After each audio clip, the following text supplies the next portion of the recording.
ठाणे महापालिका प्रशासक तथा आयुक्त पदाचा कार्यभार सौरभ राव यांनी शुक्रवारी सकाळी स्वीकारला।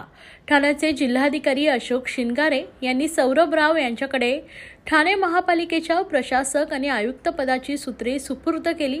सौरभ राव हे ठाणे महानगरपालिकेचे 22वे आयुक्त आहेत। ठाणे महापालिकेचे नवनियुक्त आयुक्त तथा प्रशासक सौरभ राव हे भारतीय प्रशासन सेवेच्या 2003च्या बॅचचे अधिकारी आहेत। ठाण्यात रुजू होण्यापूर्वी ते पुणे येथे सहकार आयुक्त या पदावर कार्यरत होते। राव हे मूळचे उत्तर प्रदेशचे आहेत। त्यांनी लखनौ विद्यापीठातून राज्यशास्त्र या विषयात पदव्युत्तर शिक्षण घेतले आहे। त्यानंतर त्यांनी उत्तर प्रदेश येथे राज्यसेवेत तसेच भारतीय पोलीस सेवेत अधिकारी म्हणून काम केले। 2003 मध्ये राव भारतीय प्रशासकीय सेवेत रुजू झाले।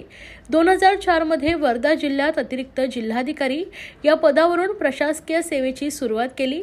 त्यानंतर गोंदिया जिल्हा परिषदेचे मुख्य कार्यकारी अधिकारी, नंदुरबारचे जिल्हाधिकारी, सोलापूर महानगरपालिकेचे आयुक्त आणि नागपूरचे जिल्हाधिकारी म्हणून कार्यभार सांभाळला।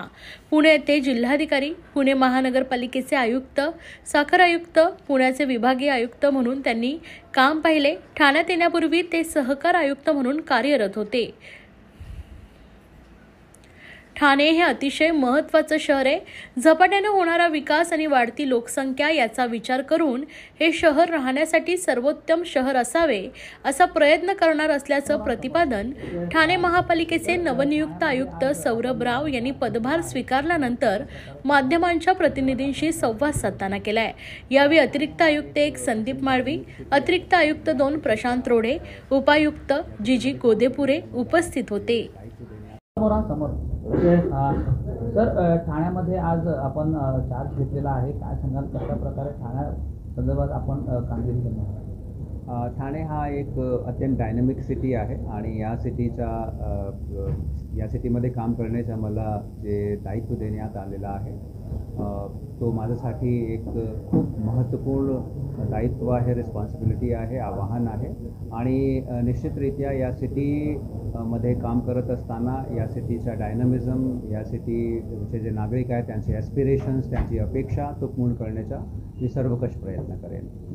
तर संपूर्ण ठाण्यामध्ये विविध प्रकारचे प्रोजेक्ट सुरू आहेत जेणेकरून जे शक्यतो मुख्यमंत्र्यांच्या ठाण्यामध्ये प्रोजेक्ट सुरू आहेत आणि इतर कुठले प्रोजेक्ट आपण आणण्याची प्रोजेक्ट्स मीडियम टर्म आणि लाँग टर्म प्रोजेक्ट्स याच्यावर माझा फोकस राहणार आहे आणि हे प्रोजेक्ट्स आणणे याच्यासोबतच ठाणे महानगरपालिकेच्या रेव्हेन्यूमध्ये इम्प्रूव्हमेंट करणे हा सुद्धा माझ्यासाठी एक महत्त्वपूर्ण चॅलेंज असणार आहे आणि माझा एक प्रायोरिटी एरिया असणार आहे।